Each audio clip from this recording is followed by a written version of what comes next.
C'est une joie pour moi, bien sûr, d'ouvrir la parole de Dieu. C'est une joie que de pouvoir la parcourir. Nous allons ce matin prendre plusieurs textes pour nous conduire dans une réflexion que j'espère salutaire pour chacun d'entre nous. Je ne sais pas dans quelle attitude vous êtes venus ce matin, mais je sais que l'ennemi de nos âmes est actif.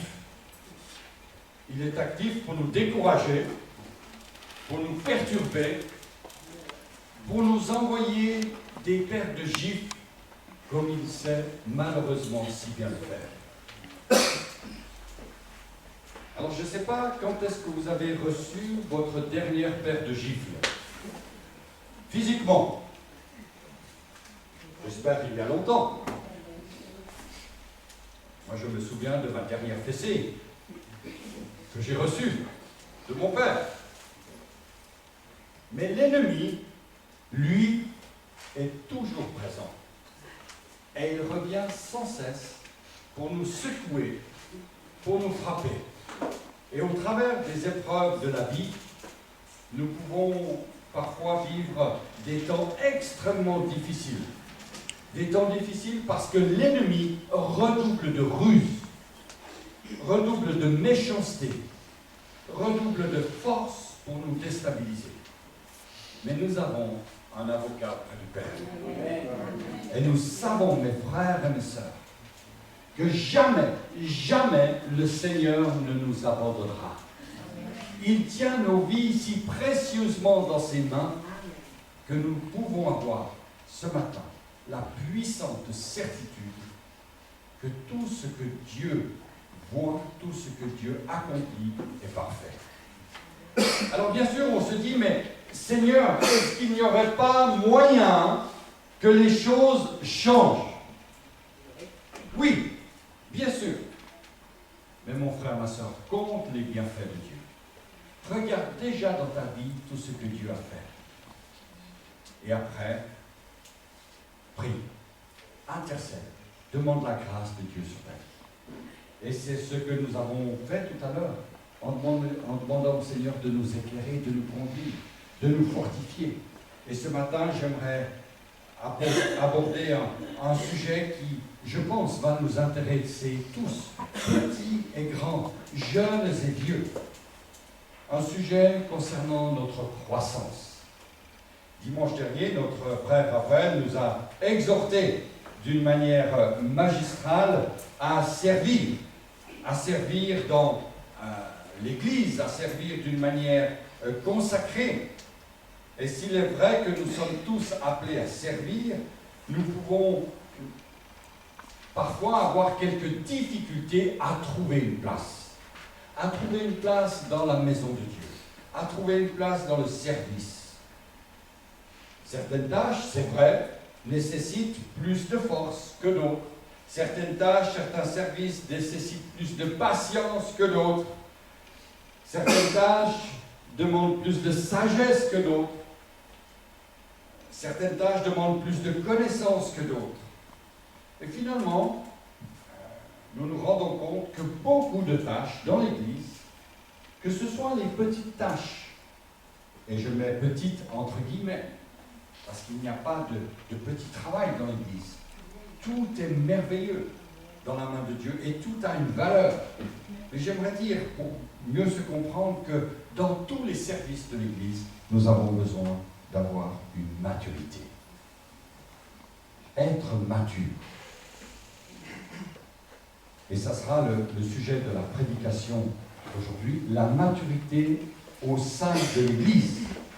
Ou pourquoi devenir meilleur? Pourquoi suis-je appelé à devenir meilleur? Franchement, je suis déjà pas mal maintenant. Mais le Seigneur nous dit, toi mon frère, toi ma soeur, tu es appelé à devenir meilleur. Ça ne veut pas dire que tu es mauvais. Non, loin de là.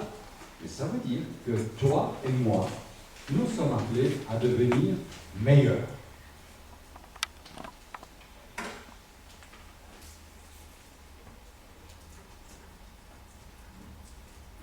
Dans la lettre de Paul aux Corinthiens, au chapitre 14, première lettre, dans la version parole vivante. Alors je vous laisse ce texte ici, parce que c'est celui qui va servir de base à notre méditation, à notre temps de partage.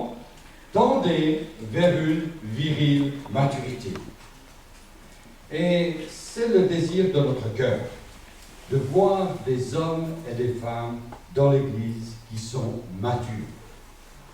Que veut dire mature? Si vous faites vos courses, par exemple, vous allez acheter des légumes, vous allez acheter des fruits, vous allez regarder les fruits de manière à ce que vous n'achetiez pas des fruits qui ne sont pas encore mûrs. Ou si vous les achetez pas mûrs, vous allez les laisser quelque temps avant de les consommer pour qu'ils atteignent une bonne maturité. Il en est de même avec les fromages. On attend qu'il y ait une bonne maturité. Il serait pas convenable de laisser, par exemple, dans l'Église, un jeune converti, tout fraîchement converti, s'occuper des enfants à l'école du dimanche, ou avoir une place sur l'estrade dans la louange, dans l'adoration. Non, il faut une certaine maturité. Et sans maturité, il ne peut avoir ni école du dimanche, ni groupe d'ados, ni groupe de jeunes, ni groupe de louange, ni musicien, ni service d'accueil, ni sous-cote. Car il faut des gens responsables à ces postes. Sans maturité, l'Église ne peut ni grandir, ni se développer. Dans Osée, il est écrit « Mon peuple est détruit parce qu'il manque la connaissance. » Il manque la connaissance. Et je crois pouvoir dire que la connaissance est liée à la maturité. Notre société, notre patron, nos professeurs à l'école nous demandent d'avoir de la connaissance et de la maturité, car c'est ce qui est exigé de gens responsables. On parle de formation, d'évaluation, de mise à niveau, on parle de progression, de performance. Dans les entreprises, on nous pousse à être toujours le meilleur. Alors je ne dis pas que c'est toujours bien, parce que parfois ça conduit à des excès, à des abus. Mais j'aimerais dire que dans la maison du Seigneur, nous sommes appelés à être de plus en plus bons, de mieux en mieux dans le service, grandir dans nos capacités, dans notre maturité, à être meilleurs. Dieu demande à l'Église de progresser. Et je crois qu'en tant que chrétiens, nous sommes appelés à progresser. Mes frères et mes sœurs, regardez quel chemin vous avez parcouru depuis le jour où le Seigneur a touché votre vie. Vous avez progressé. Nous avons progressé. Alléluia. Mais parfois dans notre marche, nous arrivons à un point où nous arrêtons de progresser. Et c'est là-dessus que j'aimerais insister ce matin. Dans la première lettre de Paul aux Thessaloniciens, il est dit au reste, frères, puisque vous avez appris de nous comment vous devez vous conduire et plaire, c'est là ce que vous faites. Nous vous prions et nous vous en conjurons au nom du Seigneur Jésus-Christ de marcher à cet égard de progrès en progrès. Et la question que l'on peut se poser, que vous pouvez vous poser et que je me pose aussi, est de savoir, mais Seigneur, comment est-ce que je peux marcher de progrès en progrès? Je suis appelé à te servir.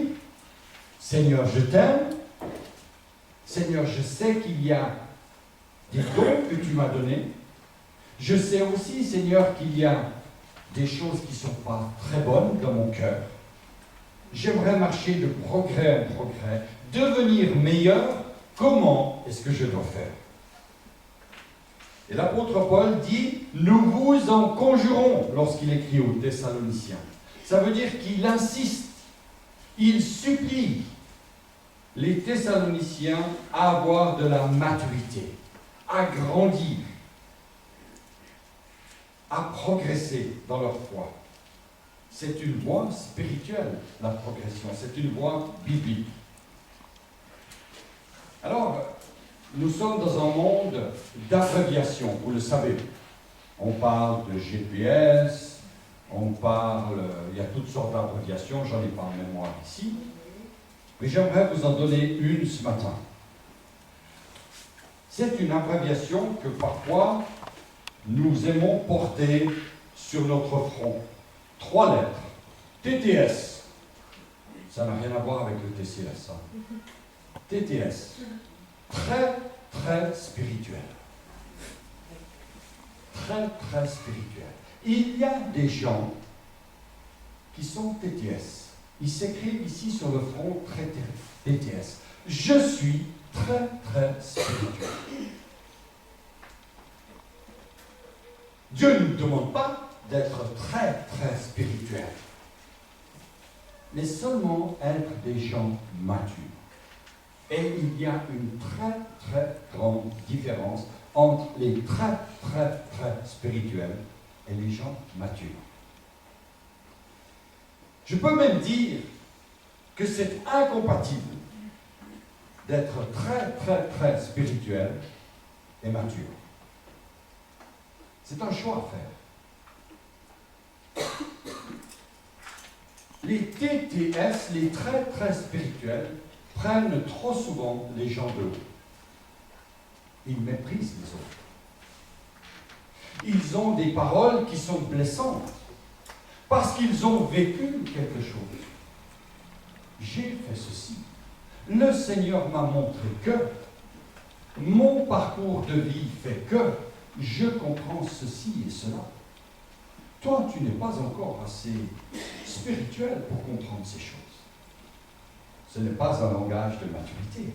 Et l'Église ne peut pas grandir, ne peut pas prospérer dans ces conditions-là. Le frère, la sœur qui reçoit ces paroles ne peut pas grandir.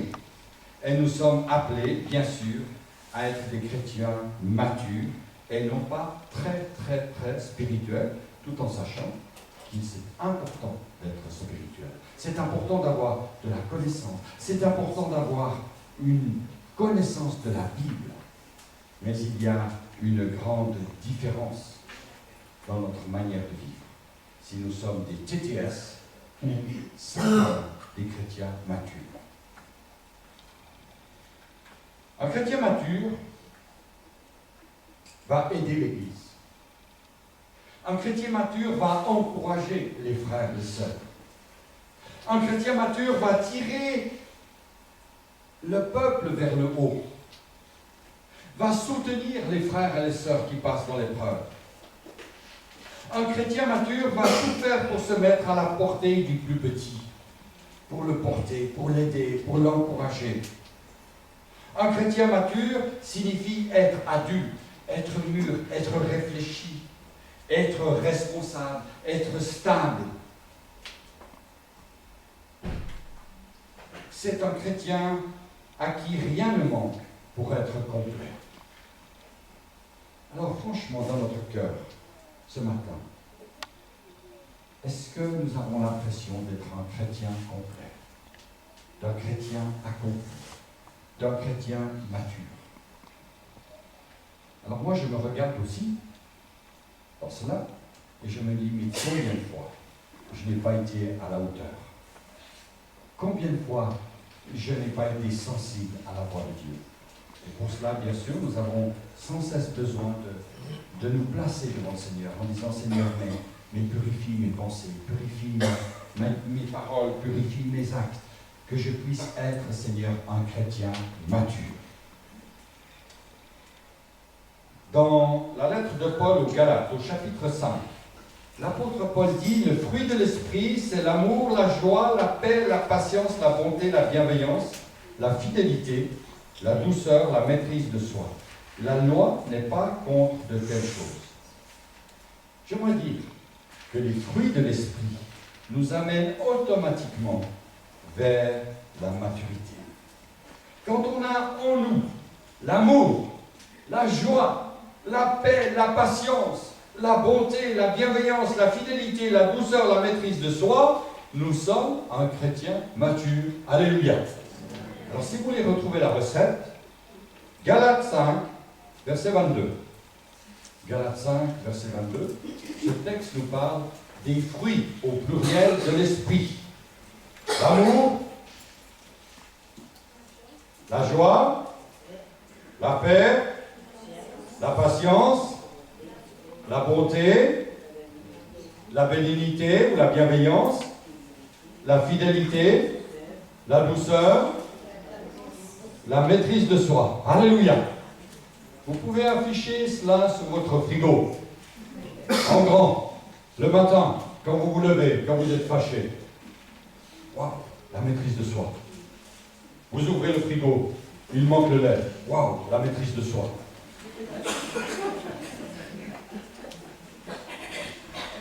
C'est ça la maîtrise de soi. La joie. Vous ouvrez le frigo, vous préparez votre petit déjeuner. La joie d'aller au travail.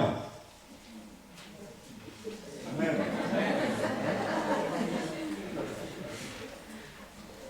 Vous allez chez le médecin. La paix pour aller chez le médecin. Alléluia. Les fruits de l'esprit nous amènent à la maturité. Les fruits de l'esprit nous amènent à la stabilité dans l'Église. C'est quelque chose d'important. Alors nous allons ce matin regarder 4 points dans lesquels nous sommes appelés à avoir de la maturité. La maturité, bien sûr, elle est parfois confrontée avec le refus de grandir. Alors, on ne va pas faire la psychologie ce matin, mais il y a une maladie, c'est le refus de grandir. Je suis grand, j'ai 25 ans, j'ai 30 ans, j'ai 50 ans, mais je me comporte encore comme un gamin. Ça arrive. Certains chrétiens ne veulent pas grandir et ils préfèrent rester petit enfant.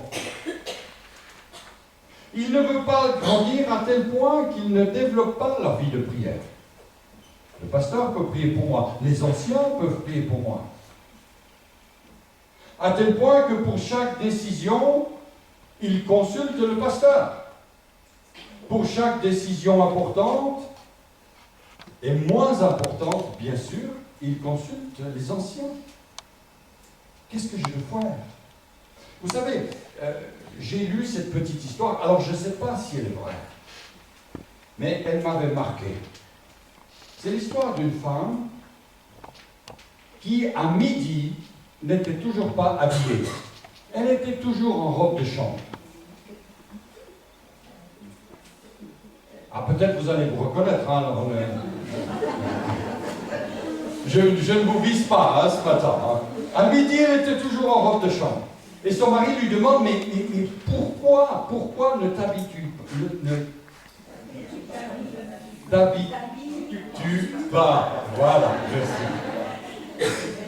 Et cette femme disait, mais je demande à Dieu de me montrer quel habit je dois mettre. J'ouvre mon armoire, je prie, et Dieu ne me montre rien, donc je ne m'habille pas.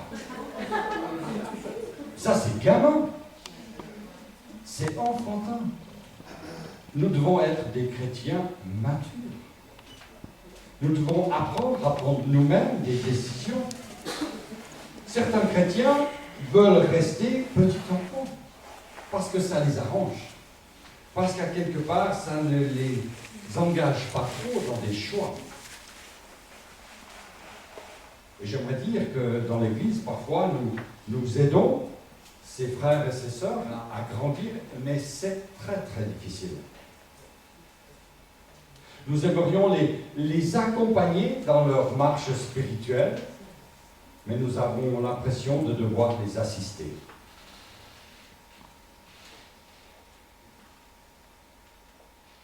L'enfant ne réussira jamais à marcher tout seul si on le porte toujours. Notre petit-fils a fait ses premiers pas la semaine passée, à 14 mois. Alléluia! Mais oui, c'était comme ça. Alors, vous savez, maintenant, vous recevez les vidéos le jour même, là, et j'ai trouvé ça tellement marrant. Parce que ce petit gamin, de 14 mois a fait ses premiers pas dans un magasin de chaussures. Sa mère avait été lui acheter une paire de chaussures et hop, le gamin, il part là. Alors, je ne sais pas s'il avait les nouvelles chaussures aux pieds, ça, je ne sais pas. Mais vous voyez, il y a un moment où l'enfant, il part, il marche. Mais combien de fois il s'est cassé la figure avant? Les parents, on le sait. Hein?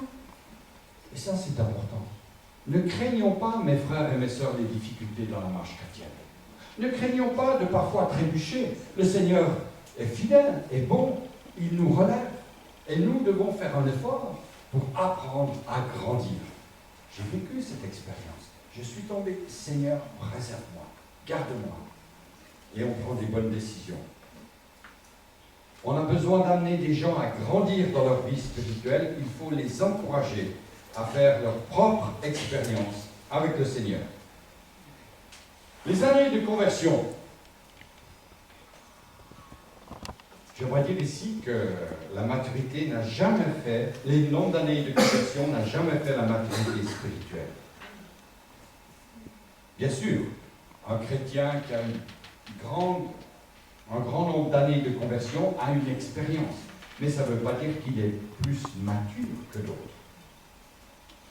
Et j'aimerais encourager nos aînés ici à avoir une attitude mature vis-à-vis des plus jeunes, mais aussi les plus jeunes à honorer les aînés.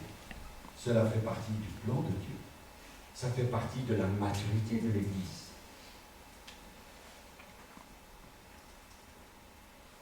Dans Osée, chapitre 4, verset 6, « Mon peuple est détruit parce qu'il lui manque la connaissance. » L'enseignement, mes frères et mes sœurs, ne manque pas. Nous avons aujourd'hui accès à la parole de Dieu, nous avons accès à une quantité innombrable d'ouvrages, de commentaires, d'études bibliques.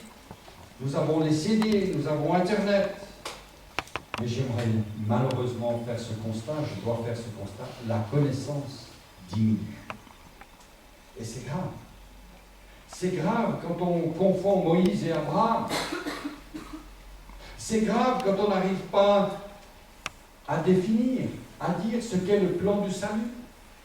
C'est grave pour un chrétien qui n'arrive pas à avoir de la connaissance.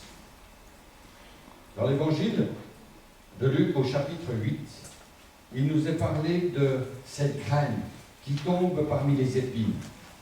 La Bible nous dit que ce qui est tombé parmi les épines, ce sont ceux qui, ayant entendu la parole, s'en vont et la laissent étouffer par les soucis, les richesses et les plaisirs de la vie et ne portent point de fruits qui viennent à maturité.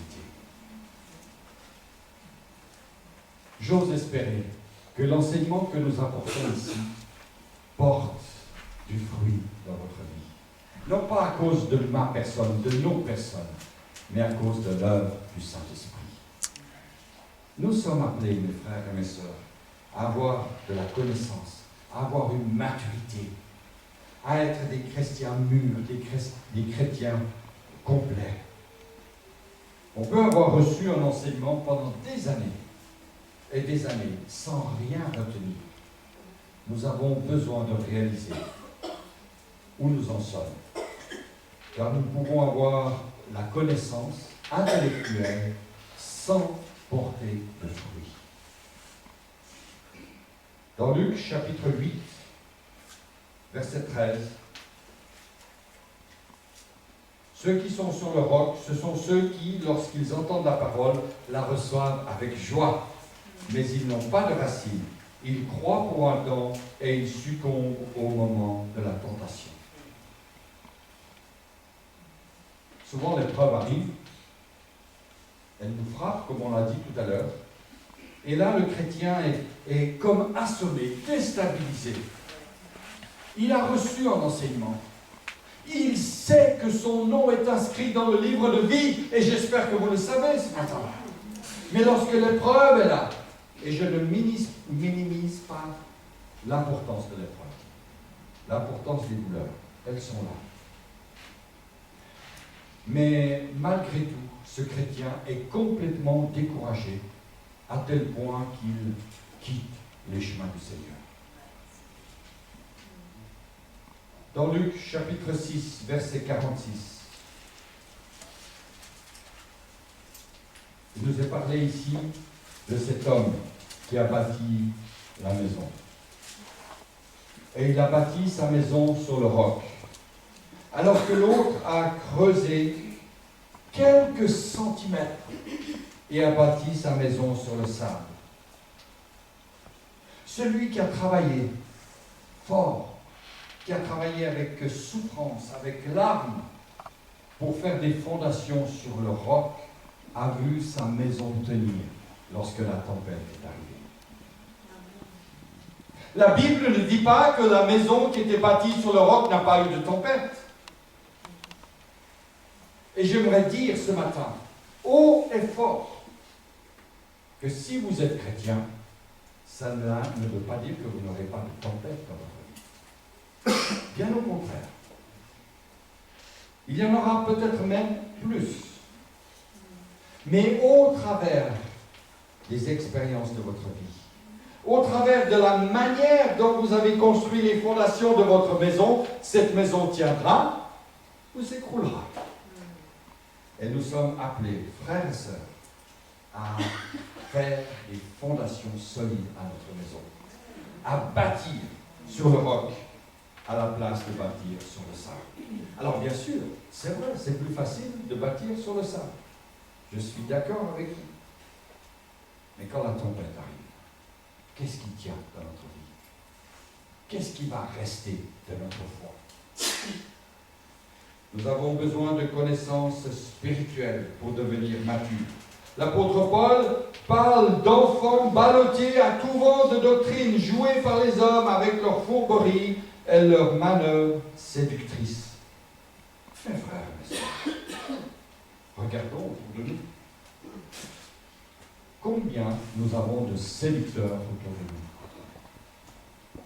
Et de séductrices qui viennent pour ravir notre cœur avec des doctrines, avec des manières de penser, des manières de vivre la foi qui ne tiennent pas, qui sont même l'œuvre de l'ennemi. J'avance un petit bout. Et j'ai mis ici sur le diapositive un signal lumineux avec 3 feux, le rouge, le jaune et le vert. Tout le monde sait que quand c'est rouge, on s'arrête. Alors ne me demandez pas pourquoi, mais je ne sais pas. Mais en tout cas, c'est dans tous les pays du monde comme ça.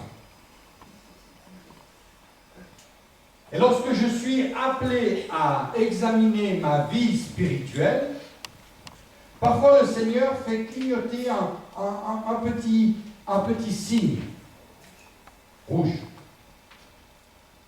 ou un petit signe jaune ou un petit signe vert.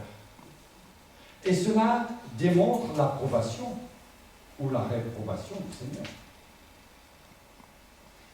Et la manière dont ces lumières s'allument ou ne s'allument pas révèle la maturité de notre cœur.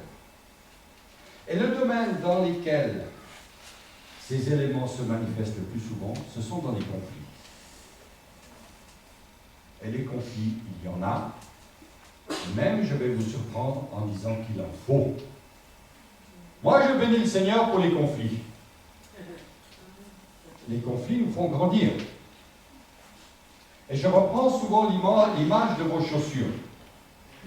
Roland, quelle pointure tu as? 43. Mais tu n'es pas né avec du 43 au pied. Non.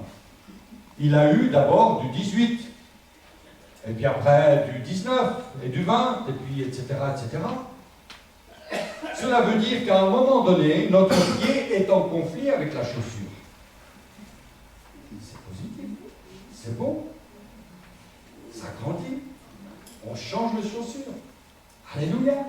Et quand il y a des conflits dans la vie de couple, ça nous permet de grandir. Quand il y a des conflits dans l'Église, ça nous permet de grandir. Mais le Seigneur, au travers des conflits, va nous montrer quelle maturité nous avons. Est-ce que quand il y a un conflit, ça devient rouge? Ou est-ce que c'est vert? Ou est-ce que c'est orange? Il peut nous arriver d'avoir des conflits, mais en tant que personne mature, Nous devons savoir les gérer.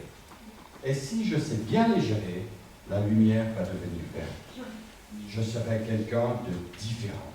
Alléluia. Je ne reste pas rouge, je deviens vert. Pas comme un martien, hein. Je deviens vert parce que j'ai l'approbation de Dieu sur ma vie. Si je suis un chrétien mature, je vais gérer les conflits d'une autre manière. Face aux conflits, nous avons plusieurs cartes dans nos mains. Et la première carte, nous la trouvons dans Galates 22. On a lu ce texte tout à l'heure. Galates 22, il nous parle des fruits de l'esprit. L'amour, la paix, la patience, la douceur, la maîtrise de soi, et puis la connaissance et les années de conversion. Tout cela est à notre disposition. Chacun prend ce qu'il a besoin. Mais certains, dans un conflit, ont besoin de beaucoup plus de patience que d'autres. Certains, dans des conflits, ont beaucoup plus besoin d'amour que d'autres. Certains, dans les conflits, ont beaucoup plus besoin de douceur que d'autres. Est-ce que nous connaissons vraiment nos réactions? Lorsque quelqu'un me marche sur les pieds, est-ce que je lui dis « Excuse frère, mais pour faire l'égalité, marche aussi sur l'autre » ? Non. Mais pour certains, ça sera une preuve de douceur que de faire cela. Et pour d'autres, ils vont réagir négativement. Mes frères et mes sœurs, les conflits sont générateurs de dynamisme dans l'Église.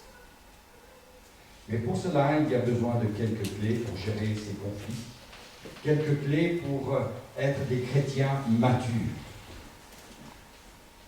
Je vais terminer avec quelques points par rapport à cela.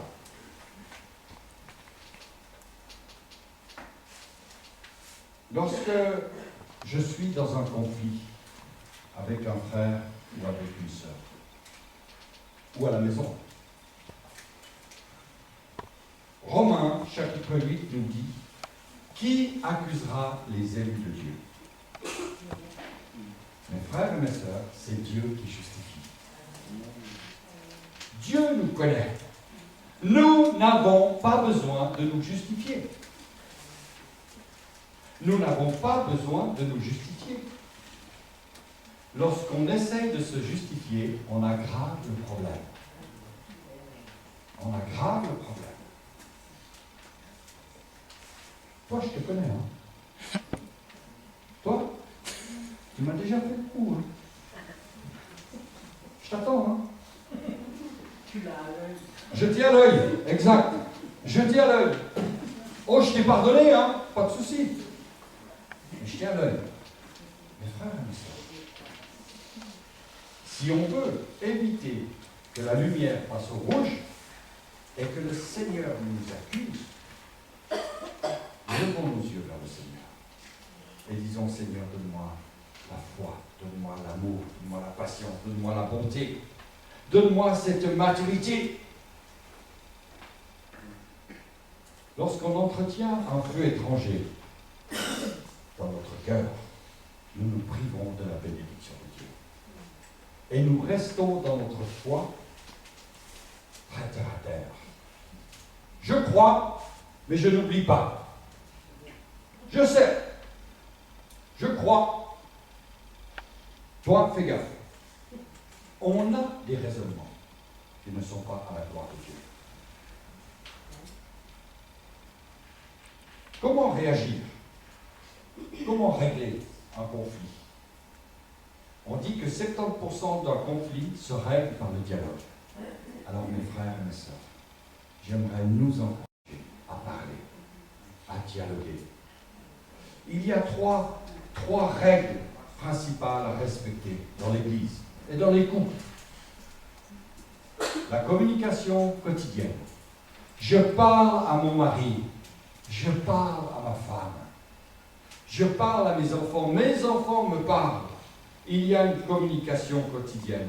Il y a un dialogue honnête, un dialogue franc. Je dis à ma femme, je t'aime. Je dis à mon mari, je t'aime. Je dis à mes enfants, ce que tu fais n'est pas juste, mais je t'aime. Avoir un dialogue, parler l'un avec l'autre, s'informer de nos préoccupations, de nos positions. Et puis, bien sûr, il y a une transparence. Dans l'Église, il est important d'être transparent. Cela veut dire que l'on ne dévoile pas toute notre vie devant les frères et les sœurs, mais simplement avoir l'humilité de dire aux frères ou à la sœur, écoute, il y a quelque chose qui m'a blessé. Est-ce qu'on peut parler? Est-ce qu'on peut prier ensemble? Et la paix du cœur, qui surpasse toute intelligence, gardera nos cœurs et nos pensées en Jésus-Christ. C'est une clé, mes frères et mes sœurs. Et si nous voulons grandir, si nous voulons devenir des chrétiens matures, nous devons absolument enlever tout feu étranger qui pourrait être en nous. Et cela, bien sûr, c'est difficile. C'est pourquoi j'aimerais que nous puissions incliner nos têtes ce matin et demander au Seigneur, par l'œuvre du Saint-Esprit, de venir dans nos vies.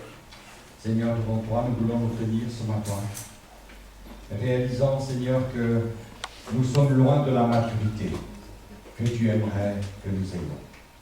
Mais nous voulons, Seigneur, devenir meilleurs. Nous voulons, Seigneur, nous impliquer à devenir des hommes et des femmes selon ton cœur. C'est pourquoi nous laissons de côté tout ce qui pourrait, Seigneur, remplir notre cœur d'amertume, notre cœur, Seigneur, de revendication. Nous laissons cela de côté, Seigneur, en te disant, Seigneur, remplis-nous. Remplis-nous par l'esprit de joie. Remplis-nous, Seigneur, par la paix. Remplis-nous, Seigneur, d'un esprit de douceur. Remplis-nous, Seigneur, d'amour pour le frère, pour la sœur. Remplis-nous, Seigneur, d'amour pour nos voisins, Seigneur, d'amour pour les membres de notre famille.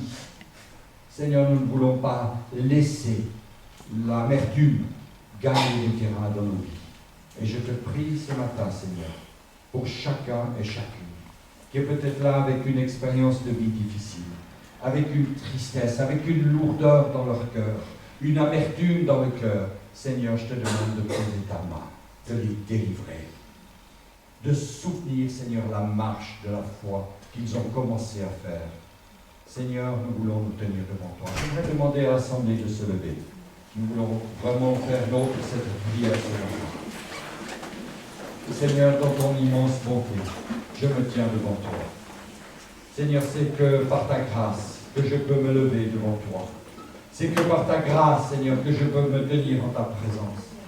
Seigneur, je place devant toi, Seigneur, mon cœur, ma vie. Tu le connais, Seigneur, mieux que quiconque. Tu sondes, Seigneur, jusqu'à partager os et moelle.